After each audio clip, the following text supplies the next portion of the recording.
একই নামে যখন অনেকগুলো লোকেশন থাকে তখন যে কতটা পরিমাণে অসুবিধা হয় আমাদের সেটারই গল্প তোমাদেরকে আজকে বলবো। তার আগে বলে দিই, আমার আজকের ক্লায়েন্ট ছিল সম্পাতি। কিরকম লুক চাই বলো?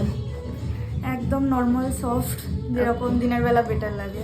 ওকে, আর হেয়ারটা একটা মেসি ওয়ান। ওকে ওকে, তো চলো দেখা যাক ফাইনাল লুকটা।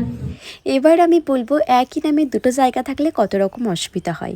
আমি থাকি বর্ধমানে, বর্ধমানের কাছে একটা লোকেশন আছে যেটার নাম হচ্ছে ভুরি, এবং এই সেম নামেই আর একটি লোকেশন আছে যেটা হচ্ছে আমার মামার বাড়ির সাইডে, রানীগঞ্জের সাইড করে। তো ওখানের লোকেশনটার নাম ছিল ভুরি।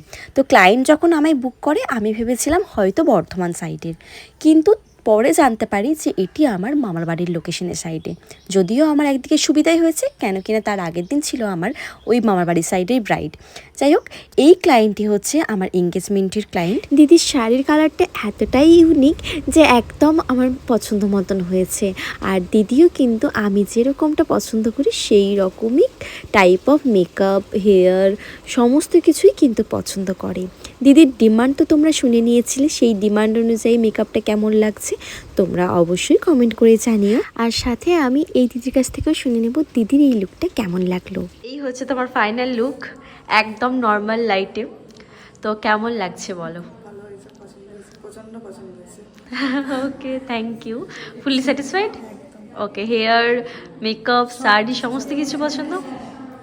ওকে ওকে, চলো টাটা। ঠিক আছে, থ্যাংক ইউ। Welcome, tata. আর বাড়ি যাওয়ার সময় দেখি অলরেডি বরের বাড়ি থেকে সবাই চলে এসেছে। যাই হোক, তোমাদের সাথে দেখা হচ্ছে নতুন আরও একটি ভ্লগ নিয়ে। তোমরা অবশ্যই কমেন্ট করে জানিও যে কেমন লাগছে আমার কাজগুলো, আর তোমাদেরও যদি ভালো লাগে আমাকে বুক করো। বাই।